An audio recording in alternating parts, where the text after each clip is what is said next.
오늘 여기 20절이 아주 중요한 본문인데요. 중요하기 때문에 예수님께서 진실로를 몇 번 하셨어요? 2번. 그죠? 여러분 성경에서 진실로가 2번 나오면 몇 번 다시 읽어보셔야 돼요. 아주 중요한 말씀을 예수님이 강조해서 하신 거기 때문에 이 진실로란 말은 원어로는 아멘이라고 했죠. 진실로 내게 이르노니 내가 보낸 자를 영접하는 자는 나를 영접하는 것이요. 다른 말로 하면 내가 보낸 자를 영접하지 않는 자는 나를 영접하지 않는 것이다. 그 말이죠. 그럼 예수님이 보낸 자가 누굽니까? 바로 예수님의 제자들이죠. 그러니까 너희를 영접하지 않는 것은 곧 나를 영접하지 않는 것이다. 바로 전도자들을 말하는 것입니다. 또 나를 영접하는 자는 나를 보내신 이를 영접하는 거다 했습니다. 바로 예수님을 영접하는 사람은 예수님을 보내신 하나님을 영접하는 것입니다. 뭐 쉽게 말해서 특사를 어느 나라에 보내는데 그 나라에서 그 특사를 거절했어요. 그죠? 그러면 그 특사를 보낸 대통령을 거절하는 거죠. 똑같은 얘기입니다. 자, 그래서 저나 여러분 모두가 누구냐? 바로 전도자라는 사실입니다. 그러면 전도자는 보냄을 받은 자인데 바로 예수님으로부터 보냄을 받은 자인데 전도자인 우리는 어떻게 살아야 되느냐? 그 전도자의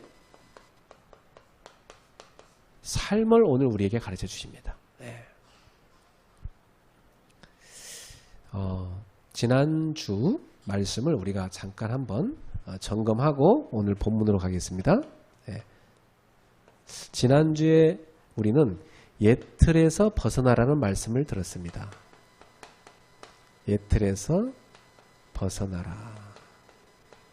저나 여러분이나 갖고 있던 옛 틀이 뭘까요? 그 옛 틀이 바로 나 중심의 삶이죠. 모든 게 나 중심. 이것을 우리는 뭐라고 얘기했습니까? 불신앙입니다. 이게 왜 불신앙인지 아세요? 나 중심이? 자, 이게 여러분의 마음이면 이런 마음 가운데 주인하는 의자가 이렇게 있습니다. 그런데 이 의자에 내가 딱 올라가 있는 겁니다. 그죠? 이게 뭐냐면 하나님 안 믿는 거예요. 내가 하나님 자리에 올라간 거니까. 그러니까 이 모든 이 신앙생활은 내 중심의 자리에 주님을 모시느냐 나를 모시느냐 이것과의 싸움이에요. 사실은.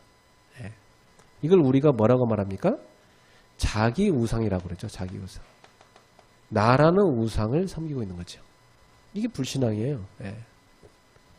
어떤 사람은 예수님이 뭐 마음속에 있는 사람도 있고 뭐 바깥에 아직까지 영접 안 한 사람도 있고 예수님 영접했어도 나 중심으로 산다. 이게 불신앙이거든. 그렇죠?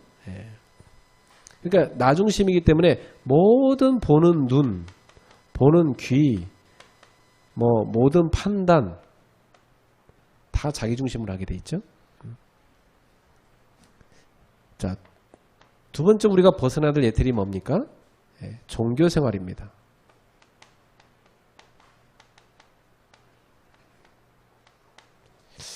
자, 우리는 신앙생활을 해야 되는데 자꾸만 종교생활에 빠지게 돼요. 이 종교생활은 다른 말로 하면 자기 영광을 추구하는 삶입니다. 자기 영광을 추구하는 삶. 그러니까 하나님의 영광을 위하여 사는 것이 아니라 자기 영광을 하나님의 영광보다 더 사랑하는 삶이죠. 이것이 바로 종교생활입니다. 내 주장, 내 생각, 내 자리 이걸 더 중요시 여기는 겁니다. 그러니까 자기를 실현시키는 것, 자기를 나타내는 것, 자기 성공을 추구하는 것 이게 다 종교생활입니다. 그래서 목표가 자기 영광에 딱 가 있어요. 그리고 자기 영광을 추구하기 위한 모든 수단이 누구냐? 그 수단은 이제 종교가 되는 거죠. 뭐 그 중에 하나 기독교가 될 수 있는 거고, 교회 나와도 이런 사람이 있어요. 모든 목표는 자기 영광. 자기한테 손해되면 다 틀린 거. 자기한테 맞으면 다 좋은 거. 오직 자기가 영광받아야 되고 자기 이익을 챙겨야 되고, 지난주에 나왔다시피 그 유대 관리들 가운데 예수님을 믿는 사람이 있다고 그랬죠. 근데 그 사람들이 자기 믿는 걸 나타내지 않고 숨겼다고 했습니다. 왜 그랬다고 했죠? 그들은 하나님의 영광보다 사람의 영광을 사랑하였다고 했습니다. 그게 뭐냐? 바로 예수님 믿는 것도 이용하는 겁니다. 왜? 자기한테 이익되니까. 근데 예수님을 믿는 걸 나타내니까 공격받아. 저 이단 예수 믿는 사람이라고 하면서. 그러니까 손해되잖아요. 그래서 숨겨. 다 뭐예요? 자기 이익. 모든 게 자기 영광입니다. 다른 말로 하면 내 이익. 여러분, 우리는 이런 종교생활에서 벗어나야 돼요. 그래서 예수님께서 간절하게 외치셨어요. 성경에 보니까 소리를 크게 외쳤다고 그랬어요. 예수님께서 막 큰 소리로 외친 거예요. 너무 중요한 얘기니까. 왜 우리가 중요한 얘기를 하는데 못 알아들을 때 어떻게 해요? 소리가 점점 커지죠. 그죠? 소리가 점점 커져요. 못 알아들으니까. 예수님이 막 크게 외치는 거예요. 크게 외치면서 뭐 하는 거예요? 믿으라는 거예요. 사실은. 예수님께서는 믿음을 권고하십니다. 믿으라고 계속 말씀하시죠. 나는 너희를 심판하러 온 게 아니라 너희를 구원하러 왔다고 그러면서 믿으라고 말씀하십니다. 이것이 예수님이 믿으라고 외치는 마지막이었습니다.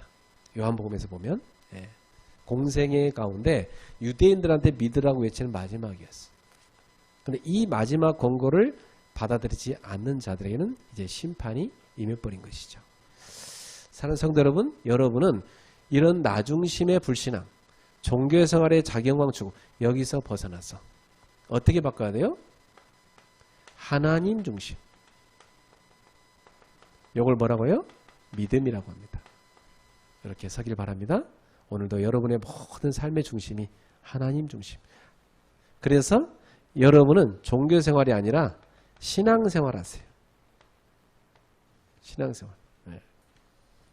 신앙생활은 뭡니까? 하나님 영광. 하나님 영광을 추구하는 사람.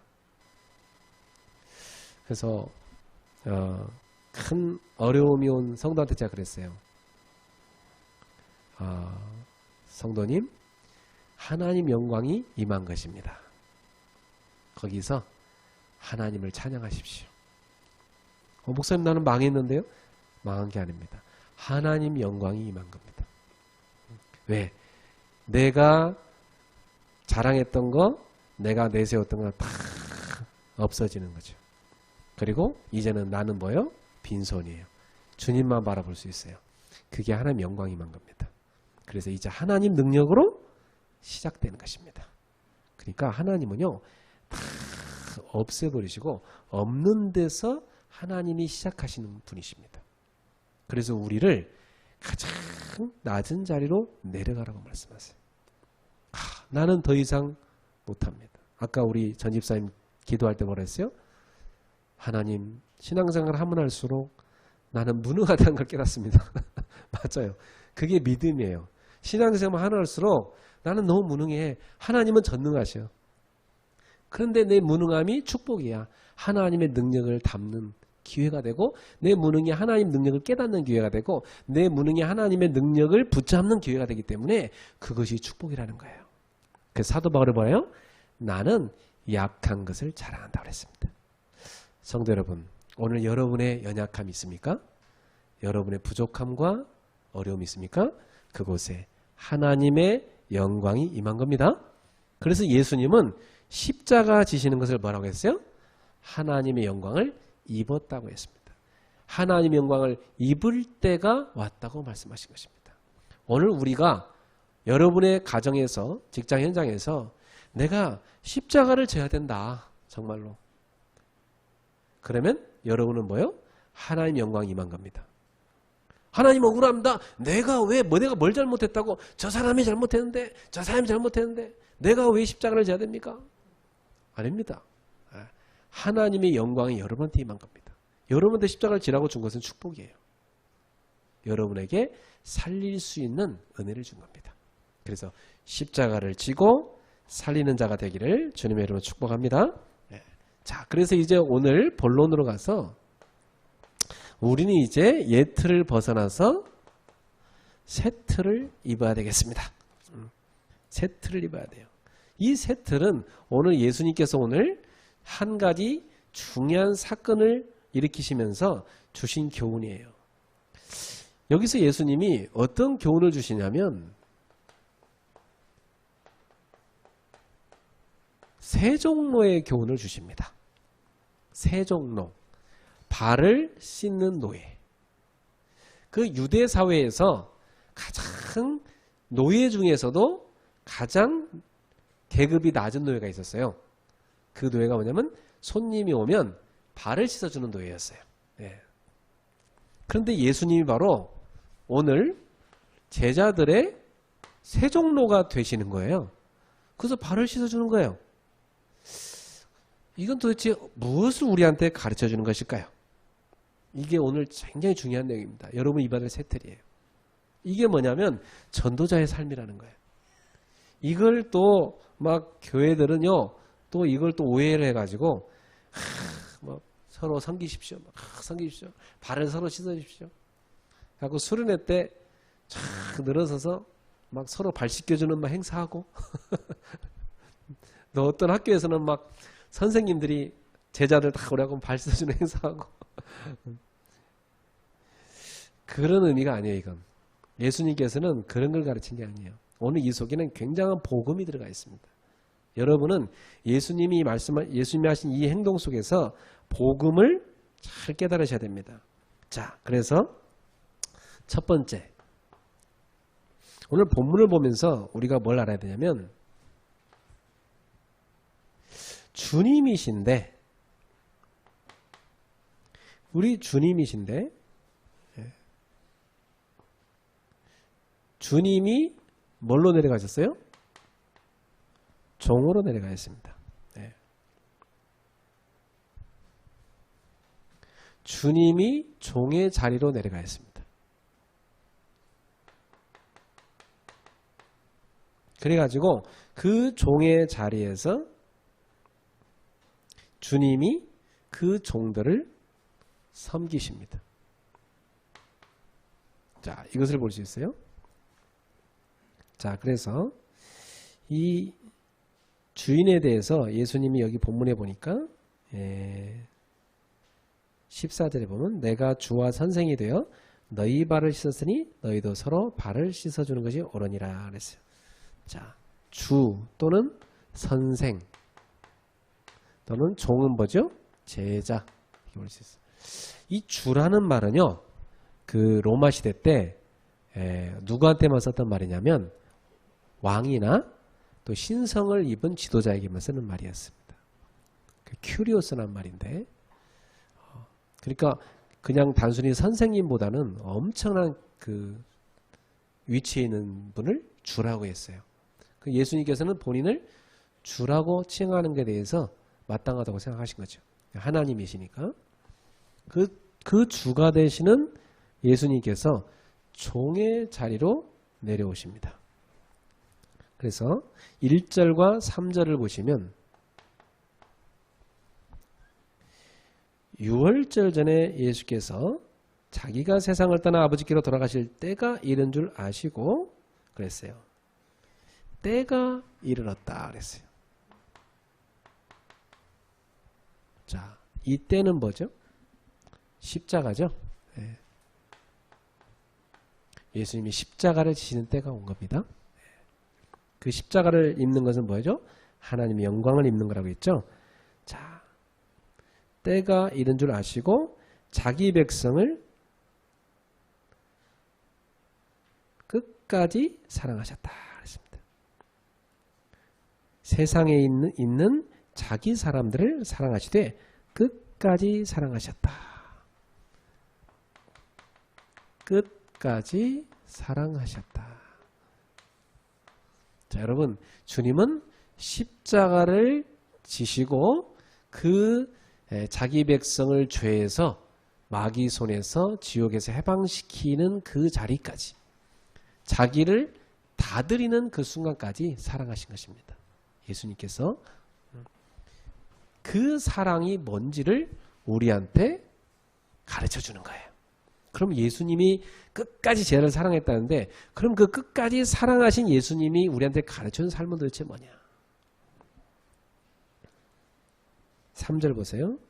저녁 먹는 중 예수는 아버지께서 모든 것을 자기 손에 맡기신 것과 또 자기가 하나님께로부터 오셨다가 하나님께로 돌아가실 것을 아시고, 주님은 지금 이제 돌아가실 것을 아신 것입니다. 자, 두 번째 보세요. 4절 5절 봅시다. 4절 5절. 저녁 잡수시던 자리에서 일어나 겉옷을 벗고 수건을 가져다가 허리에 두르시고 이에 대야에 물을 떠서 제 아들의 발을 씻으시고 그 두르신 수건으로 닦기를 시작하여. 자, 여기 보면 자리에서 일어나 예수님께서 제자들의 발을 씻는 그 자리로 내려오셨습니다. 예수님은 왕이시요 주시요 랍비 선생이신데, 예수님은요 어디로 내려오셨어요? 종의 자리로 내려오셨습니다. 다시 말하면 발을 씻어주는 노예의 자리로 내려오신 것입니다. 이때 발을 다 씻어주는데 하나하나 이제 순서를 가다가 6절에 보면 누구 차례가 됐어요? 시몬 베드로에게 이르시니, 이제 베드로 차례가 됐어요. 그때 베드로가 뭐랍니까? 베드로가 이르되 주여 주께서 내 발을 씻으시나이까. 이 말은 뭐죠? 어찌 주님이 내 발을 씻을 수 있습니까? 절대 그럴 수 없다는 거죠. 지금 베드로가 어떻게 반응합니까?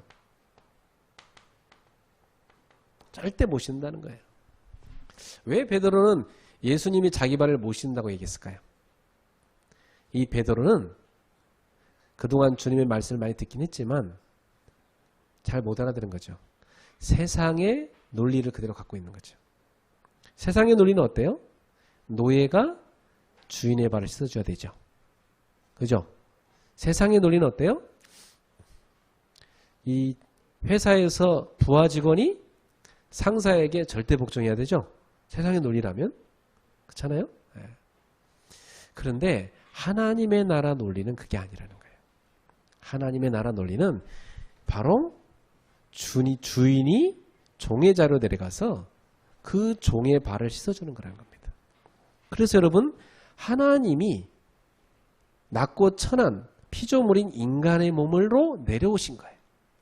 여기서 내려와가지고 인간으로서 내려오셨는데도, 그리고도 또다시 인간 중에서도 종이 해야 될, 가장 낮은 자리에서 해야 될 그 종의 위치로 내려가셔서 그 예수님께서 그 제자들의 발을 씻어준 거예요. 이거. 그러면 오늘부터 우리는 무슨 연습을 해야 될까요? 따라합시다. 내려가는 연습을 합시다. 내려가는 연습을 해야 돼. 항상 내려가는 연습을 하셔야 돼.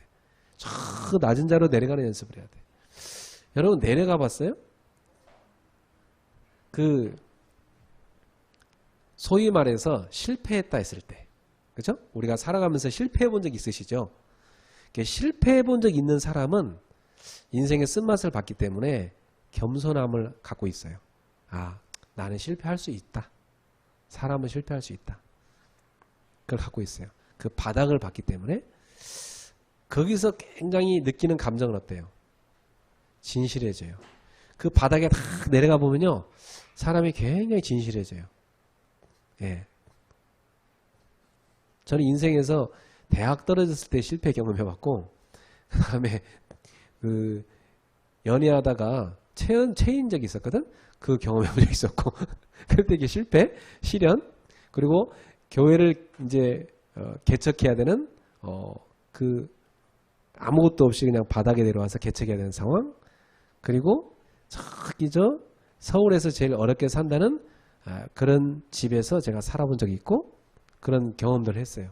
그리고 돈이 똑 떨어져 가지고 먹을 걸 사 먹을 수 없는 그런 가난함도 제가 대학 시절에 경험을 해봤거든요. 그리고 몸이 아파가지고 막 힘든 거 그것도 경험해봤고 제게 있어서 그런 저랑 같이 일하던 사람이 또 먼저 하나님 나라에 이렇게 부름받아 가는 그런 그 죽음을 보면서 또 나는 내가 너무 무능한 존재구나, 내가 할 수 있는 게 없구나를 또 경험해봤고, 저는 이 바닥에 내려와서 있는 이 자리를 몇 번 경험해봤는데 이 자리가 어떤 자리냐면 굉장히 복된 자리예요. 근데 우리는 이런 자리에 내려가는 걸 안 좋아하죠. 그죠? 세상에서는 어때요? 사람들 앞에서 다 성공했대 이런 소리 듣고 싶고, 그죠? 야, 저 사람 되게 결혼 잘했대 뭐 이런 소리 듣고 싶고, 자녀가 되게 성공했대 뭐 이런 말 듣고 싶고, 뭐 승진했대 뭐 이런 말 듣고 싶고, 그죠? 뭐 잘됐대, 좋은 집 산대 이런 거. 세상은 다 어때요? 그런 화려함의 자리를 다 올라가라고 하죠. 근데 방법이 뭐예요? 세상에서 강조하는 방법이. 그런 자리에 어떻게 올라가라고 그래요? 죽이고 올라가라잖아. 그죠? 어쨌든 경쟁에서 밀리지 말고, 저 사람이 5시간 자? 그럼 4시간 자 너는. 그죠? 저 사람이 하루에 15시간 공부했어? 너는 20시간 공부해. 뭐 이런 식으로 해서 경쟁에서 이겨! 해가지고 완전히 경쟁에서 남을 짓누르고 이겨서 탁 올라가면 사람들은 뭐예요? 탁 사람 박수 쳐줘요. 야, 저 사람 성공했다고 하면서. 그리고 그 자리에 올라가지 못한 사람들은 속으로 뭘 느끼죠? 패배감을 느껴요. 저 사람은 성공한 인생이고 나는 실패한 인생이다, 이렇게 스스로가 그렇게 느껴요. 그리고 이렇게 차를 좋은 차, 우리나라에서 제일 좋은 차가 무슨 차예요? 딱 좋은 차를 딱 타고 간 사람 이 어깨나 마음이나 기분이 어때요? 왠지 딱 의시되면서 가요. 그죠? 근데 다 찌그러진 차, 구닥다리 될 대로 될 차, 이걸 몰고 갈 때 마음이 어때요? 왠지 위축돼요. 제가 예전에 압구정에 개척해서 그 교회를 들어가는데 차가 없어가지고, 그런데 그 집사님 중에 한 분이 아버님이 오래된 차를 안 쓰고 차고에 처박아놓은 차가 있대. 근데 그게 옛날에 회장님들이 사던 차인데, 사용하던 차인데, 지금은 시대가 너무 지나가지고 20년 된 차니까 완전히 구닥다리 차예요. 근데 가다가 막 시동 꺼지고 막 그래요. 근데 겉은 나름대로 괜찮아서 제가 그걸 받았어요. 그걸 타고 들어가는데 사람들이 다 쳐다보는 것 같아요. 왠지 나를. 압구정에 막 빈가 먼저 가는 외제차고 수룩한데 내가 그 오래된 차를 이렇게 깡통차 같은 차를 이렇게 차고 타고 들어가는데 사람들이 나를 다 쳐다보는 것 같아. 왠지 모르게. 그래서 나는 막 내가 근데 약간 기분이 그렇지만 의시되면서 딱 고개를 세우고 골동품도 때로 좋을 때가 있는데 하면서 이렇게 딱 웃으면서 거기를 유유히 드나드는 게 보입니다. 그 압구정에 그 차를 몰고 드나드는 차는 저밖에 없었어요. 아무도 그런 적 없었어요. 그래서 저만 이렇게 쫙 드나들었어요. 호텔 가보면 당장 맞이하는 게 달라요. 그래서 우리나라 사람들은 다들 집은 좋은 집 못 살아도 차는 좋은 거 산다, 이런 게 많아. 우리나라 사람. 그냥 의시되고 다녀. 이게 한국 사회에 만연해 있습니다. 어떻게든 막 남을 짓밟고 이기는 이런 논리가 가득해요. 베드로가 그런 논리를 갖고 있었던 거죠. 우리 같은 논리죠, 사실은. 그죠? 베드로 모습을 보면 어때요? 딱 나갔잖아. 그죠? 딱 나갔대. 우리 같은 모습을 베드로가 보여줍니다. 이 베드로의 반응을 보면 이 베드로가 바로 세상 백성의 그 생활 방식, 삶의 원리를 갖고 있구나 하는 걸 알 수가 있습니다.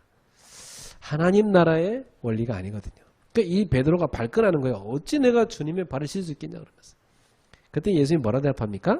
7절 보세요. 예수께서 대답하시되 내가 하는 것을 네가 지금은 알지 못하나 이후에는 알리라. 그 예수님이 하시는 그 행동에 대해서는, 예수님이 하신 메시지에 대해서는 사람들이 그때는 거의 다 못 깨달았어. 도대체 왜 이런 일을 하시지 갑자기? 못 깨달았는데 나중에 알게 되리라 그랬습니다. 실제로 요한이나 제자들이 나중에 알아서 이 요한복음을 기록한 거예요. 나중에 요한도 나중에 그걸 알아서 나중에 기록한 거예요. 그래서 여러분도 지금 당장 나한테 어떤 일이 일어난 거에 대해서 당황하지 말고, 지금은 내가 왜 이런 일을 겪어야 하는지 모르겠지만 시간이 지나면 하나님이 알려준다는 걸 기억하기 바랍니다. 그래서 제발 좀 여러분 조급하지 마세요. 그렇죠? 너무 성급하게 판단하지 마세요. 기다릴 줄 아셔야 됩니다. 하나님은 아직 시작도 안 했는데 막 자기는 끝이라고 하면서 다 때려친다고 이렇게 하면 안 돼요. 하나님 계획 가운데 모든 게 일어나는 일이거든. 알았죠? 그래서 어떤 일이 여러분한테 일어날 때에 당황되고 열받고 속상하고 그럴 수 있어요. 그렇죠? 그렇지만 여러분이 하나님의 주권 앞에 딱 서셔야 돼요. 하나님의 주권 앞에. 왜냐? 참새 한 마리도 하나님 허락 없이는 이 땅에 떨어지지 않는다고 했어요. 그래, 이것도 하나님이 나한테 허락하신 것이구나. 거기서 또 우리 뭘 발견해요? 나의 연약함을 발견해요. 그래, 내가 이런 존재구나. 나 이것도 못 참아갖고 이렇게 당장 두드려 패고 막 때려 붓고 이게 내 모습이구나. 아직도 나는 멀었구나. 이걸 발견하잖아요. 그죠?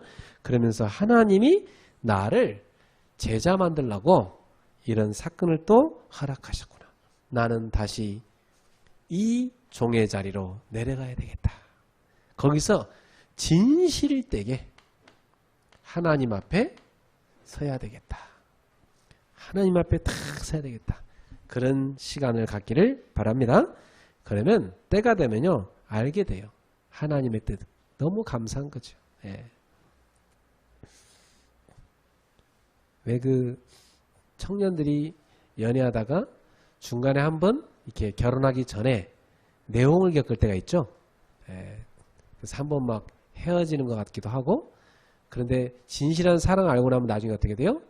더 둘 사이가 좋아지잖아요. 진짜 확인하게 되고. 그렇죠? 그래서 여러분이 신앙생활 하다가 자기 신앙을 점검해야 될 때도 와요. 아, 내 신앙이 왜 이렇지? 점검할 때도 와요. 어떤 성도님은 저한테 그랬어요. 제 신앙을 점검해 보고 싶습니다. 그래서 혼자의 시간을 갖고 있습니다. 필요하다고 생각해요. 근데 그때 하나님 앞에서 하나님의 주권을 붙잡고 그 시간을 가지셔야 됩니다. 그러면 응답의 시간표가 될 것입니다. 그 다음에 8절 보세요. 7절 보세요. 8절이네요. 8절이요. 베드로가 이르되 내 발을 절대로 씻지 못하시리이다. 예수께서 대답하시되 내가 너를 씻어주지 아니하면 네가 나와 상관이 없느니라. 베드로가 얼마나 단호했냐면 절대로란 말을 썼어요. 그죠? 절대로란 말을 썼단 말은 굉장한 지금 각오란 거거든요. 절대 날 씻을 수 없습니다. 그러죠. 근데 예수님이 뭐라고 말씀하시냐면 만약 내가 너를 씻어주지 아니하면 너랑 나랑 상관이 없어 그래요. 아무 상관이 없으신데. 그러면 지금 이 발 씻는 거하고 지금 이 제자들하고는 굉장히 관련이 있다는 얘기거든요. 그럼 이 발 씻는 거, 이 발 씻는 것은 도대체 무엇을 의미할까요? 그 뒤에 나옵니다. 9절을 보세요. 베드로가 이르되 주여 내 발뿐 아니라 손과 머리도 씻어주옵소서. 상관이 없다니까 이제는 뭐 깊이 상관하고 싶다고 다 씻어달라고 그러죠. 그죠? 역시 베드로입니다. 그죠? 네. 왜? 좋은 거라고 생각하니까. 뭐죠? 자기한테 이익된다 생각하니까. 그럴 거면 발만 씻을 게 아니라 뭐요? 다 씻어달라고 그러잖아요. 10절에 보세요. 예수께서 이르시되 이미 목욕한 자는 발밖에 쓸 필요가 없느니라.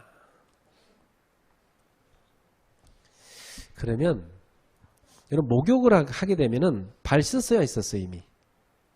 목욕할 때 발 빼고 목욕하는 사람 있어요? 발 빼고 어떡하세요? 발 대놓고 하나요? 발 이미 다 씻었죠? 그러니까 베드로야 너 이미 목욕했잖아. 발만 씻으면 돼. 그럼 이 예수님께서 이 씻어준다는 의미가 뭐냐면 씻어준다. 영어로 하면 wash잖아요. 이 씻어준다. 여러분 예수님은 왜 십자가를 지세요? 저와 여러분의 뭘 씻어주려고? 죄를 씻어주려고. 예수님의 피로 우리의 죄를 씻어주려고. 그래서 예수님이 십자가 지는 거잖아요. 그러니까 예수님이 지금 이 제자들의 발을 씻어주는 것은 뭘 상징하는 거냐면 예수님이 너희들의 뭘 씻어주리라? 죄를 다 씻어줄 것이다 하는 걸 보여주는 겁니다. 지금 예수님은 나는 너희들의 죄를 씻어주러 온 종이야. 하나님이 너희들을 죄에서 해방시켜주기 위해서 너희들을 위해서 십자가의 대속물로서 죽어져야 되는 그런 종으로 온 거야. 그 말씀. 그래서 여러분 이 성경 구절이 굉장히 중요합니다. 마가복음 10장 45절. 인자가 온 것은 섬김을 받으려 함이 아니라 도리어 섬기려 하고 자기 목숨을 많은 사람들의 대속물로 주려 함이니라. 예수님은 우리가 죽어야 되는 그 자리에 대신 우리의 죄값을 지불하는 그 제물로 드려졌다는 거예요. 그게 바로 십자가예요. 그래서 예수님은 내가 너희를 죄에서 구원하러 온 메시아야. 이것을 지금 보여준 거예요, 사실. 그래서 가장 낮은 자리까지 가서 나는 너희들을 죄에서 씻어줄 거야. 바로 십자가 지기 전에 십자가 질 것을 지금 예수님은 보여준 거예요. 우리에게. 그러니까 이 사건은 예수님께서 우리에게 진짜 메시아의 모습을 보여준 거예요. 그러면서 뭐라고 말씀하시냐면 내가 주가 됐는데 종이 된 것처럼 선생인데 너희의 종이 된 것처럼 선생으로서 너희 발을 씻어준 것처럼 너희도 이렇게 살아. 이렇게 말씀한 거예요. 주님께서는. 그럼 우리가 어떤 삶을 살아야 되는 거죠? 메시아께서 세상을 구원하기 위해서 자신을 다 내던진 것처럼 너희도 너희 가정을 구원하기 위해서 너희 그 시댁과 친정을 구원하기 위해서 너희 그 직장을 구원하기 위해서 너희가 살고 있는 그 지역을 구원하기 위해서 너를 다 던져. 어디로? 저 세정로의 자리로 가장 낮은 자리로 너를 던져. 그래서 그들을 살려. 이 말씀을 준 거예요. 이게 한마디로 말하면 뭐예요? 우리한테 뭘 가르치는 거죠? 십자가의 삶을 가르치는 겁니다.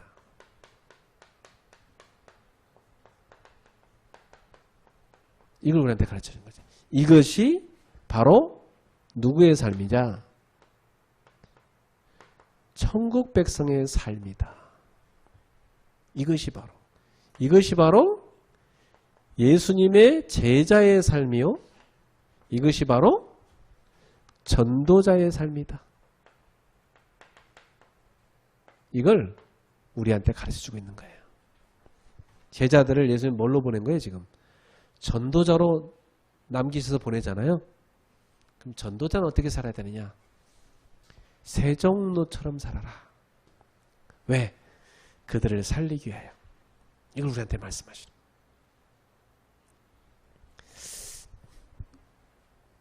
예를 들어서 여러분이 직장에서 승진하면 기분 좋을 겁니다. 여러분 한마디 명령에 사람들이 일사불란하게 움직이니까. 그 맛이 또 괜찮아요 여러분. 내 말 한마디에 막 쫙 사람들 움직이는 거 보면요. 왠지 내가 탁 으쓱해져요. 그죠? 그 맛을 즐기지 마라. 알았죠? 그 영혼들을 보라. 그 영혼들을 보고 여러분이 그 영혼들을 살리기 위한 저 낮은 자리로 내려가라는 말씀이에요. 그래서 우리는 이 사건에서 뭘 봐야 됩니까? 십자가를 보셔야 돼요. 십자가를 보셔야 돼요. 네. 그래서 예수님이 이때 십자가를 질 때가 가까워서 마시고 그 십자가를 지는 삶이 뭔가를 우리한테 보여주신 것입니다. 나는 이 본문을 묵상하면서 눈물이 핑 돌더라고요. 아, 왕이 종의 자리로 내려오신 것이구나. 주님이 나를 구원하기 위해서. 그래서 두 번째, 천국 백성의 삶을 예수님이 가르쳐 준 것입니다. 그래서 이걸 이제 예수님이 설명하십니다. 자, 여러분, 12절 보세요.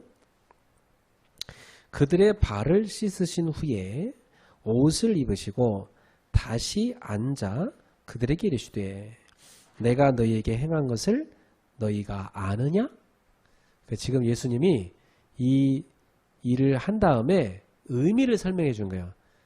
내가 지금 왜 이것을 했는지 니네가 알겠느냐? 쟤들이 알까요 모를까요? 100% 모릅니다. 제자들은 항상 예수님이 왜 저런 말씀하시는지 왜 저런 행동하는지 진짜 그야말로 단순한 사람들이에요 다. 예수님은 그 시대에 가장 가방끈 짧고 진짜 무식하고 저 시골 출신에 얘기해도 도대체 못 알아듣고 그렇지만은 순수하게 배우고자 하는 사람들, 순수하게 자기 주장 없이 주님의 뜻을 따르고자 하는 이런 사람을 제대로 찾으신 거예요 사실은. 네. 그래서 13절부터 설명하십니다. 너희가 보세요. 네. 12절에 보면요. 지금 여기서 우리가 알 수 있는 것은 예수님이 다시 어디로 가셨다고 되어 있어요? 다시 앉았다고 되어 있죠. 다시 왕의 자리로 올라가셔서 설명하시는데 13절에 너희가 나를 선생이라 또는 주라 하니 너희 말이 옳도다. 내가 그러하다. 14절에 내가 주와 또는 선생이 되어 너희 발을 씻었으니 너희도 서로 발을 씻어주는 것이 옳으니라. 15절 내가 너에게 행한 것 같이 너희도 행하게 하려 본을 보였노라. 16절에 내가 진실로 두 번 나왔어. 중요해요 안 중요해요? 중요해요. 진실로 너에게 이르노니 종이 주인보다 크지 못하고 보냄을 받은 자가 보낸 자보다 크지 못하니. 지금 예수님은요 이 사람들한테 비하면 주인이잖아요. 그죠? 근데 종이 되셨어요. 이 사람들은 주님보다 더 클 수는 없어요. 그죠? 네, 그걸 알아요. 너희가 이것을 알고 행하면 복이 있으리라. 예수님께서는 지금 복된 삶을 가르쳐 주십니다. 자, 여기서 예수님이 말씀하신 복은 세상 복과 달라요. 네, 세상 사람들은 복 없는 삶을 살아갑니다. 육신의 복만 알기 때문에. 그러나 예수님은 진짜 복된 삶이 뭔가를 우리한테 가르쳐 주십니다. 그 진짜 복된 삶은 뭐라고 가르쳐 주죠? 발을 씻어주는 세종노의 삶이다. 이걸 우리한테 가르쳐 주십니다. 예. 그리고 세종노의 삶이요, 십자가를 지는 삶이요, 또 섬김의 삶이요, 이것이 바로 전도자의 삶이다. 이것을 예수님이 가르쳐 주십니다. 우리에게. 사랑하는 성도 여러분, 여러분 이런 삶이 복된 삶이에요. 세상에서 가르친 그런 삶이 아니고 일로 들어가길 바랍니다. 네. 이런 자리로 들어갈 수 있겠다. 너무 기뻐하세요. 이 사건 이전에 어떤 사건이 있었냐면 누가복음 22장에 어떤 사건이 있었냐면 24절부터 27절에 보면 큰 사건이 하나 있었어요. 이제 예수님이 십자가 지시기 바로 전에 일어난 사건인데 바로 이 세종로 이 사건 이전에 예수님께서 제자들과 있는데 제자들 가운데 다툼이 일어났어요. 무슨 다툼이냐? 누가 더 높으냐?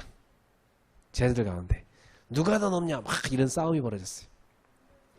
그때 예수님이 그 사건을 보시고 나서 27절에 뭐라고 말씀하시냐면 이렇게 말씀하세요. 나는 섬기는 자로 너희 중에 있느니라. 예수님 뭐 하는 자로 오셨다고요? 섬기는 자로 너희 중에 있느니라. 섬기는 자로 있습니다. 여러분 집에서 엄마가 아이를 키울 때 그 엄마는 모든 걸 다 섬겨요. 왜? 애를 키워야 되니까. 그렇죠? 네. 그럼 그 애가 다 커서 나중에 어른이 됐어. 엄마는 어떻게 돼요? 노인이 되죠? 노인이 되면 이제 그 딸이 어때요? 거꾸로 그 엄마를 요양원도 모시고 왔다 갔다 하면서 섬기죠? 똑같아요. 그렇게 되더라고. 네. 그래서 여러분은 누군가의 섬김으로 지금까지 컸어요. 영적으로나 육신적으로나. 그럼 이제는 여러분이 성장했으면 뭐 하셔야 돼요? 여러분 이제는 섬기는 자로 가셔야 돼요. 아셨죠? 제가 이게 전도를 해갖고 새신자를 이렇게 양육합니다. 쭉 양육을 해요. 그럼 제가 어느 순간에 이 정도면 내가 어느 정도 개인적으로 양육을 했으니까 누구한테 맡겨야 되겠다 해서 부교육자분이나 또 어떤 사역자한테 가서 저분을 사역해 주세요 맡겨요. 그러면 목사님은 그때 노는 게 아니에요. 저는 또 뭐 하고 다녀요? 또 다른 베이비, 영적인 베이비, 새신자를 가서 양육하러 다니잖아요. 이렇게. 그죠? 네. 근데, 왜 나를, 우리 가정을 끝까지 안 돌봐주고, 왜 저렇게 돌아다니냐. 이렇게 오해하면 안 되는 거죠. 이제 어떤 생각을 해야 돼요? 이제 내가 목사님을 도와서 나도 다른 연약한 성도들을 양육하는 그런 사역자가 돼야 되겠다. 이 생각을 해서 같이 도와서 사역하는 일을 해야 되죠. 젖병을 물고 계속 빨고 있는 아기가 되면 안 돼요. 알았죠? 여러분 이제 성숙해져서 섬기는 제자가 되기를 주님의 이름으로 축복합니다.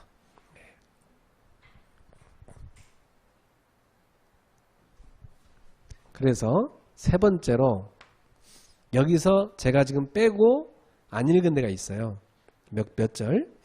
그것은 뭘 가르치려고 하냐면 이 세상 백성의 삶은 뭔가 그걸 우리한테 가르쳐주고 있어요.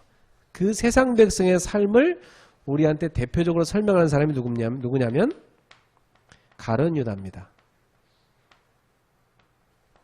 자, 오늘 본문의 2절을 한번 읽어봅시다. 2절. 마귀가 벌써 시몬의 아들 가룟 유다의 마음에 예수를 팔려는 생각을 넣었더라 그랬어요. 자, 마귀가 있어요 없어요?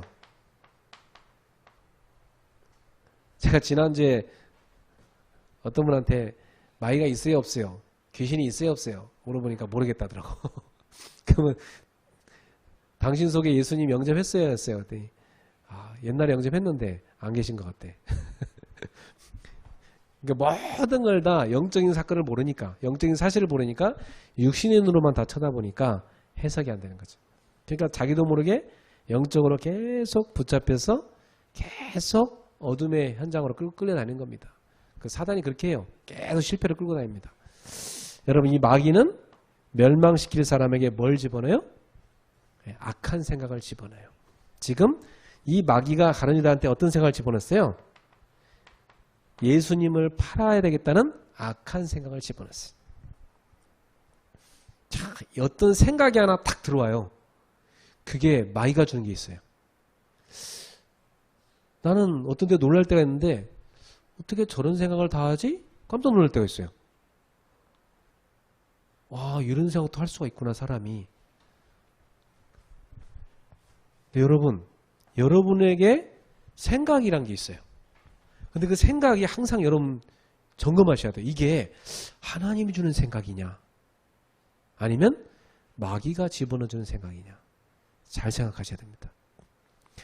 자, 분간하는 방법이 몇 가지 있는데요. 마귀가 집어넣어주는 생각은 이간질입니다. 섭섭함, 미움, 그리고 분노 이런 걸 집어넣어줍니다. 파괴시키고 싶은 마음, 그리고 스스로 파멸하고 싶은, 자살하고 싶은 마음, 이런 것들이 마귀가 주는 마음들이에요. 막 미움이 솟구친다. 그 마귀가 여러분 마음속에 이미 생각을 집어넣어준 거예요. 근데 하나님의 성령이 주는 마음은 어떠냐면 용서의 마음, 배려의 마음, 하나 되게 하는 마음. 아, 내가 이런 말을 했을 때 공동체가 깨지겠구나. 말 안 하는 거죠.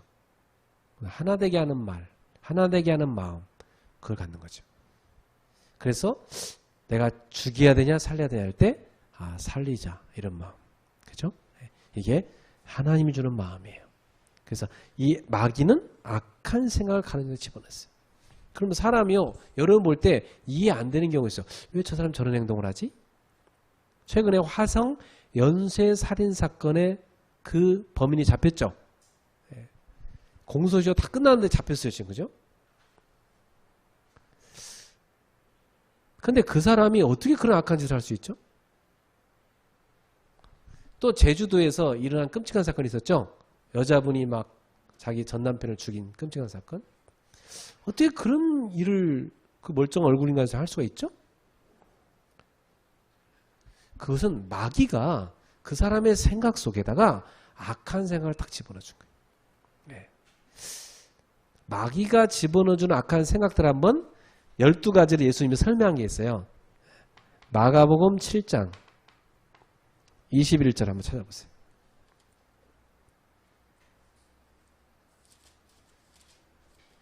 마귀가 집어넣어준 생각들이 어떤 것이 있는지.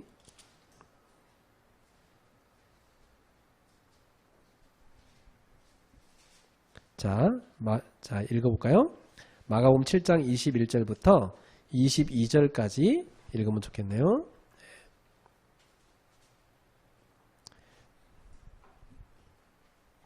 자, 같이 읽어보자. 시작.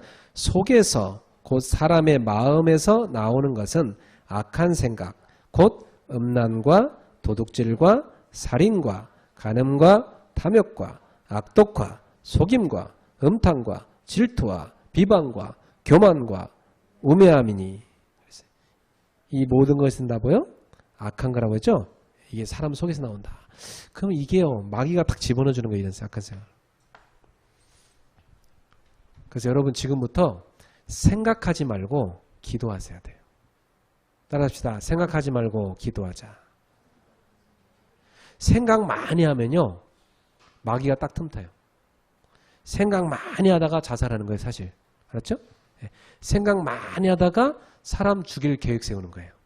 무섭죠? 네. 생각 많이 하다가 멸망길을 선택합니다. 그럼 생각 많이 하지 말고 기도를 많이 하셔야 돼요. 네. 생각은 내가 주인 돼서 하는 거예요. 기도는요, 주님을 내 주인으로 모시는 거예요. 생각 많이 하지 말고 기도 많이 하는 여러분 되길 바라요. 네.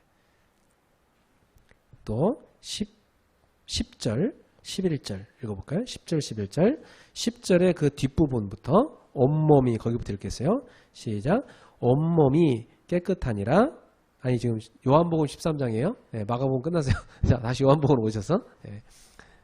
요한복음 13장 10절, 11절. 10절 뒷부분부터 보겠습니다. 네, 시작. 온몸이 깨끗하니라. 너희가 깨끗하나 다는 아니니라 하시니 이는 자기를 팔 자가 누구인지 아심이라. 그러므로 다는 깨끗하지 아니한다 하시니라. 지금 예수님의 제자들 가운데 다는 깨끗하지 않다는 거예요. 왜 그런 소리 하셨는지 요한이 주석을 달았는데, 이유는 자기를 팔 자가 누군지 아시기 때문이라 그랬습니다. 예. 그게 가룟 유다를 말하는 거죠. 18절에 또 나옵니다. 18절, 19절 읽어보겠어요. 내가 너희 모두를 가리켜 말하는 것이 아니니라. 나는 내가 택한 자들이 누구인지 알미라. 그러나 내 떡을 먹는 자가 내게 발꿈치를 들었다 한 성경을 응하게 하려는 것이니라. 지금부터 일이 일어나기 전에 미리 너희에게 일러둠은 일이 일어날 때에 내가 그인 줄 너희가 믿게 하려 함이로라. 지금 내 떡을 먹는 자가 내게 발꿈치를 들었다. 이게 시편 41편 9절 말씀이에요. 이 말씀이 성취됐다. 이 말씀이 성취되는 일이 일어난다. 그걸 예수님이 말씀하고 계세요. 성경을 응하게 하려 함이라. 그 성경에 응하는 사람이 누구냐? 19절에 나온 대로 지금부터 일이 일어나기 전에 미리 말한다. 바로 여기서 말하는 일은 누구한테 일어나냐? 바로 예수님한테 일어난다는 거예요. 내가 그인 줄 너희가 믿게 하려 함이라. 여기서 내 떡은 누구죠? 예수님이란 얘기예요. 예수님이 예수님의 떡을 먹는 자, 그죠? 그 자가 예수님한테 배신하게 될 거다 하는 것을 예수님이 지금 말씀하고 있어요. 자, 여러분 이 정도 하면은 그 옆에 있는 가룟 유다가 눈치채야 돼요, 안 해야 돼요?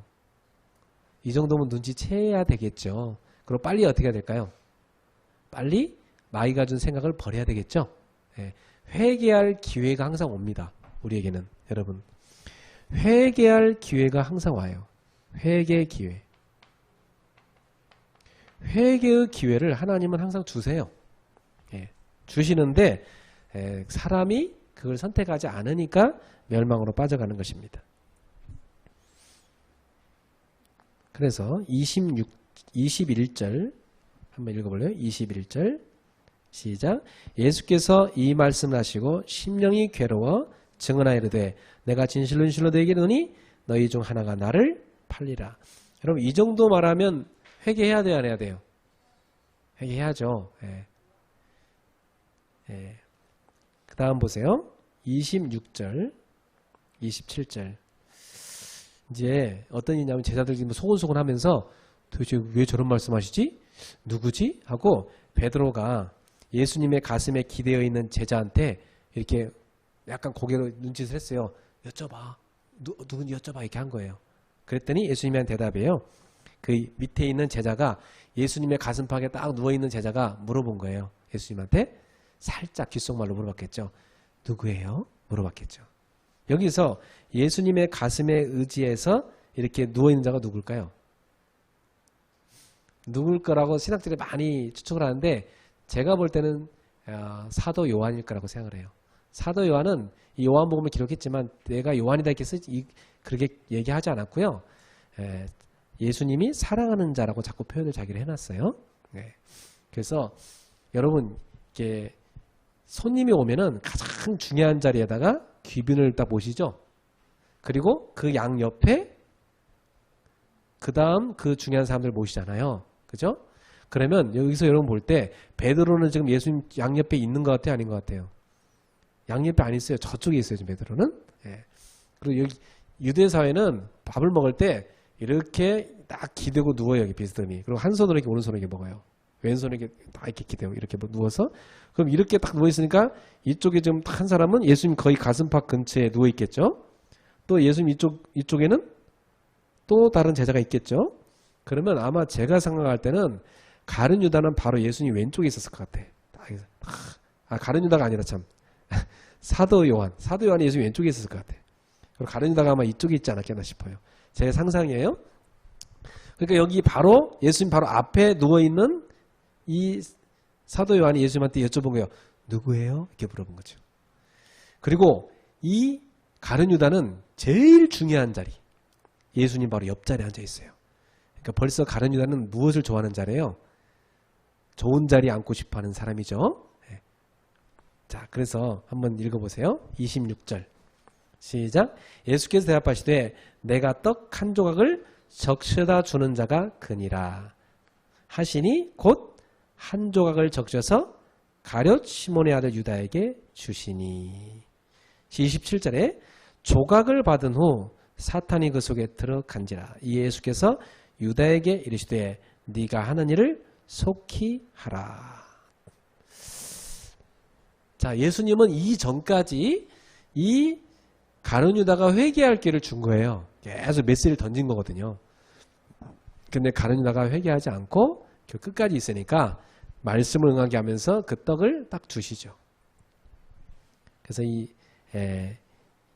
이때 이후로 이 가룟 유다가 하는 행동을 보세요. 30절 읽어보세요. 30절 시작. 유다가 그 조각을 받고 곧 나가니 밤이러라 그랬어요. 밤이러라.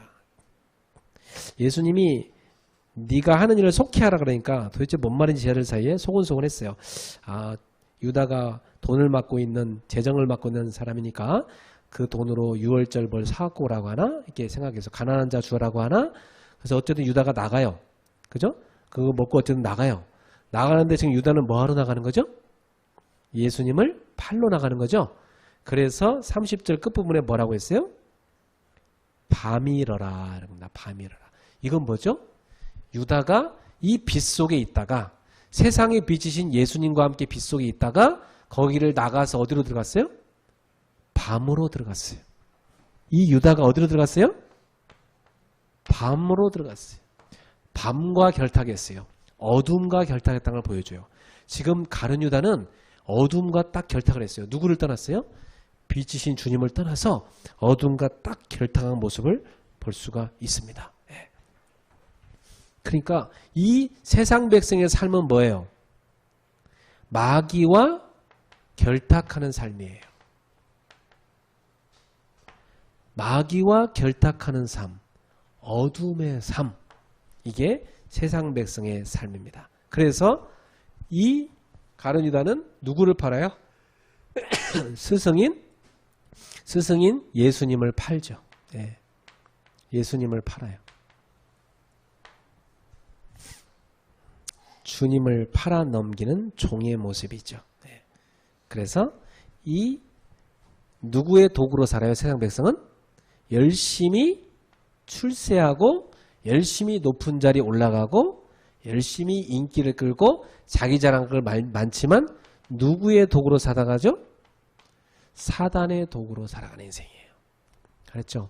그래서 여러분 자녀를 열심히 공부시켜갖고 마귀 도구로 쓰임받게 하면 안 돼요. 알았죠? 열심히 공부시켜 유학까지 시켜갖고 되게 잘 나가게 했는데 결국 하나님 일 안 하고 전도 선교운동 안 하고 결국 자기 배만 채우는 자기 영만 채우는 그런 자녀 살면 안 돼요. 여러분 자녀는 십자가의 길을 걸어가게 하는 전도자의 삶을 사는 자녀로 키우기를 주님의 이름으로 축복합니다.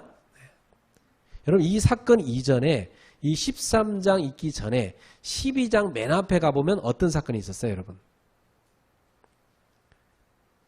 한 여자가 향유를 갖고 와서 값비싼 향유를 갖고 와서 예수님의 발에다 어떻게 해요? 쏟아붓고 자기 머리털로 그 예수님 발을 씻어주죠. 예. 그것은 뭐예요? 예수님의 장례식을 예비한 사건이었죠. 이 삶이야말로 진정한 제자의 삶이잖아요. 그죠? 예. 주님을 철저하게 주님으로 모시는, 예수님을 정말 나의 주로 모시는 그 삶을 이 여인은 보여줬어요. 그런데 그때도 향유 사건 때도 그 여자가 예수님의 발을 씻을 때 제일 기분 나빠하는 사람이 누구예요? 가룟 유다였죠. 그죠? 가룟 유다가 굉장히 화냈잖아요. 근데 그 가룟 유다가 이 13장 사건에도 뭐로 나와요? 결국 밤의 세력, 바로 마귀와 결탁한 자로 사단의 도구로 쓰임받는 것을 보여주고 있어요. 그러니까 지금 이 사건 사이에 어떤 일이 벌어지냐면 우리가 요한복음 12장에서 누누이 봤다시피 지난주 메시지 많이 나왔는데 자기 영광을 추구하는 자들의 삶, 이게 나왔죠? 세상은 다 어때요? 자기 영광을 추구하는 삶을 살아요. 그러나 하나님의 자녀는 누구의 영광을 추구하고 살아야 돼요? 하나님의 영광을 추구하며 살아야 돼요. 결론 맺겠습니다. 자, 사랑하는 성도 여러분, 우리 예수님께서는요, 가장 낮은 자리로 내려가라고 말씀하십니다. 가장 낮은 자리로 내려가라. 여기서 여러분은 섬기는 종으로 살아라. 이것이 뭐예요? 전도자의 삶이라는 거예요.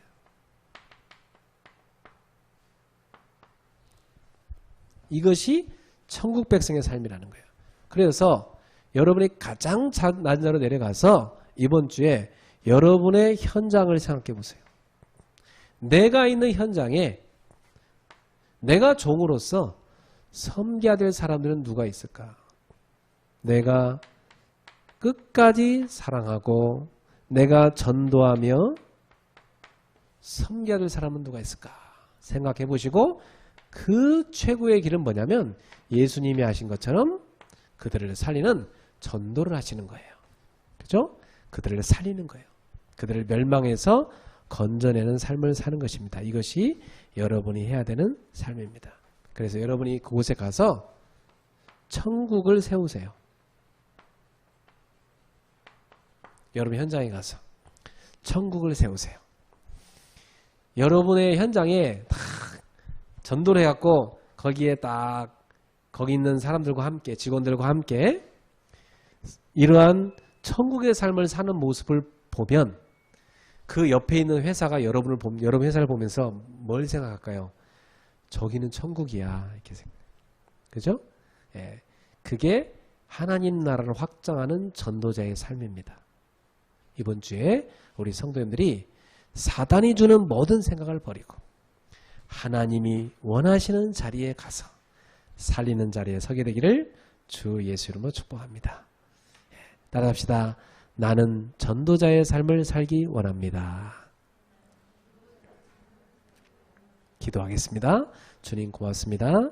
오늘 우리에게 주신 말씀 붙잡고 우리 성도님들이 자신의 현장에서 전도자의 삶을, 십자가의 삶을, 천국 백성의 삶을, 하나님 이 땅을 살리는 삶을 살게 하여 주옵소서.